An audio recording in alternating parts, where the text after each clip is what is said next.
Kaya pala araw-araw ako dumadaan dito. Siyempre pag dumadaan ako dito nakaramdam na talaga ako ng antok.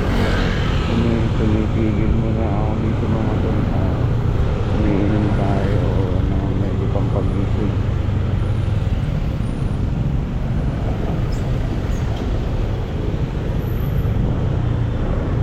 Siyempre kumakain tayo ng medyo matamis para mag-hyper tayo. Kasi ang biyahe natin hanggang dash na pa tayo natin. Kaya ito, lagi ako umiisip dito. Saka dito maganda ang mapuno kasi dito kaya maaliwala sa pakaramdam pag dito ako humihinto. So guys, meron tayong tubig. Siyempre meron din tayong matamis na tol.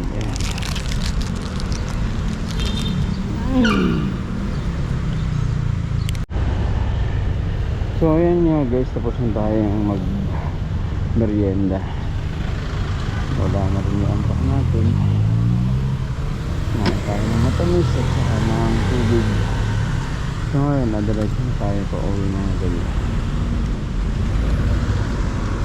Let's go, let's go.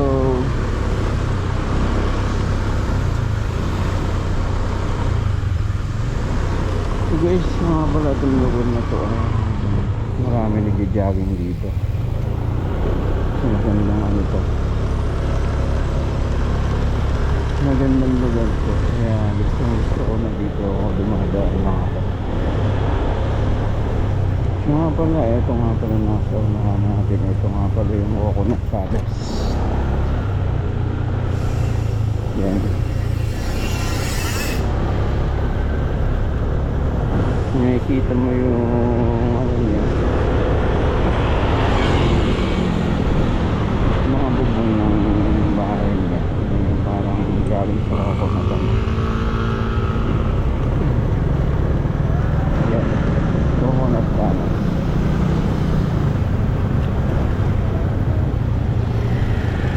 Masarap dumaan dito, masarap sa mata, presko ang hangin. Ang magandang tanawin, kaya dito ako dumadaan. So guys, yun lang. Bye for now.